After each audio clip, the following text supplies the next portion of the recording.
UFC is going to have 2 new rules starting this Saturday onwards, and this is a complete game changer. First rule will legalize a previously banned move now fighters can use anywhere. The second change will change the definition of a grounded opponent. Now on the surface this might not seem like a big deal, but trust me, this will completely change the sport forever. Let's start with the first rule change.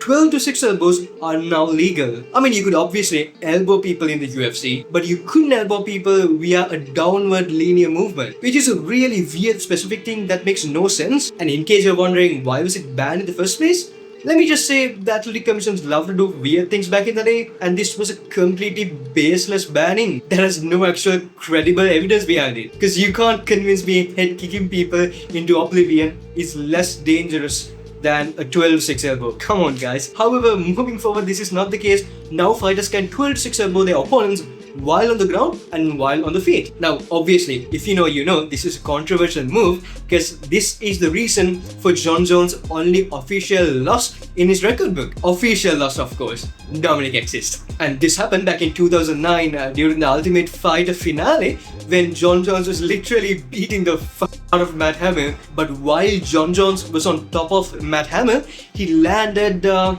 couple of 12-6 elbows. And the referee at that time, Steve Masagati by the way, he stopped the fight and disqualified Jon Jones. And under this new rule set, Jon Jones would have been free to do whatever he wants to do and would not have been a DQ. And it would be really hilarious if next November when he fights Stipe Miocic, he ends Stipe Miocic with a 12-6 elbow. I mean obviously with the context behind it, you know, leading to the only loss. But after all these years when it finally got unbanned, he finishes the fight with the same move. That would be pretty cool, but he's not allowed to do that at this moment because the New York Athletic Commission has not adopted this new rule set yet. Each athletic commission has to adopt this new rule set into their very own rule set, which I'll clearly get into right after the second rule change. This change is to the definition of a grounded opponent. Now, all of these changes were done by the Association of Boxing Commissions and Competitive Sports, and they made these changes to the unified MMA rules. This is the most widely accepted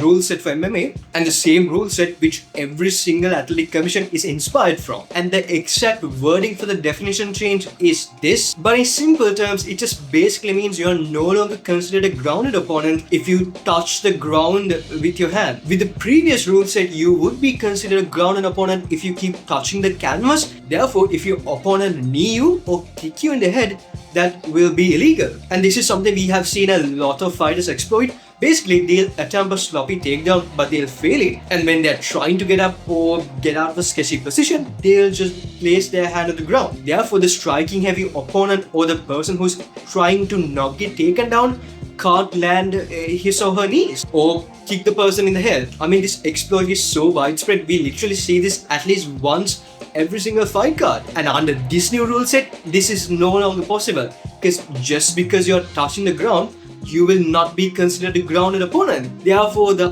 opponent is free to knee you or kick you in the head. Or in other words, you will only be considered a grounded opponent if one of your elbows or your knees are touching the ground, meaning you have to actually be on the ground to be considered a grounded opponent. The most infamous example I can think of right now is the Movsar Evloev versus Arnold Allen fight. Arnold was not doing great in the first and the second round, but in the third round, Mokaev was in a tough, sketchy position and Arnold was landing knees one after the other. He was piecing him up and he was so close to knocking him out. But at one moment, Movsar had his hand on the ground, exploiting the previous definition, therefore the knee being illegal. Mark Goddard stepped in and then separated and then took away Arnold's position. Under this new rule set, however, Movsar Evloev would have lost that fight and would have definitely been the first loss of his undefeated career. But yeah, the fight happened in the old rule set and now Movsar Evloev is undefeated now. He's facing Aljamain Sterling. Man, I wish that fight happened under this new rule set because Arnold would have easily won that fight. But hey, it is what it is. And another example I can think of is the Mokaev versus the Tim Elliott fight. And Mohammed was obviously exploiting this rule throughout this entire fight because he's the wrestle heavy opponent. You can risk getting into a bad position because place your hand on the canvas and you will face no disadvantage whatsoever. And thank God Mokaev is no longer in the UFC. However, the Aljamain Sterling versus Petr Yan would still be illegal. The first fight, of course. And the reason for this is Petr Yan kneed Aljamain Sterling when he was obviously on the ground when his knee was touching the canvas. So even under this new rule set, Petr Yan would still be disqualified. It's important to mention the distinction of this new rule because I have seen a lot of people talk on Twitter about how this new rule will allow the fighters to knee grounded opponents or kick the opponent's head when they are grounded, and this is not the case. The only change is the definition of the grounded opponent, so now fighters have more opportunities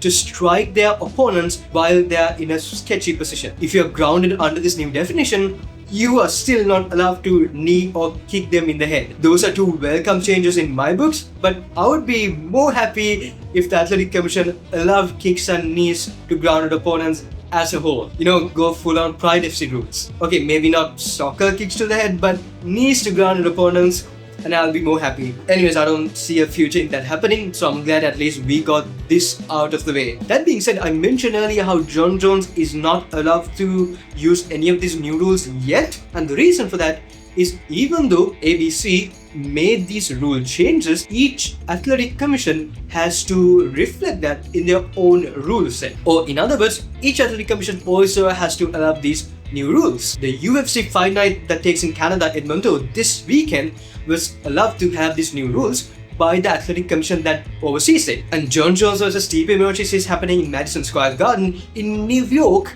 and the New York Athletic Commission has not allowed these rule changes yet. I'm recording this video on 31st of October, and 1st of November, which is literally tomorrow, New York Athletic Commission will officially allow these new two rules for UFC 309. So in other words, Jon Jones can indeed 12-6 elbow Stipe Miocic and maybe get a knockout victory that way, and then retire and sail to the sunset. Guys, let's be real here. He's not taking a harder fight with Tom Aspinall when he was so desperately wanting to fight Stipe Miocic. I would love to see Jon Jones versus Tom Aspinall, but it's not happening. And obviously, it is not Tom Aspinall's fault. Anyways, that aside, an important point I want to make is that these new rules does not favor either the strikers or the grapplers. This is something I have seen a lot of people talk about. It is outright, oh my goodness, the grapplers are going to destroy the strikers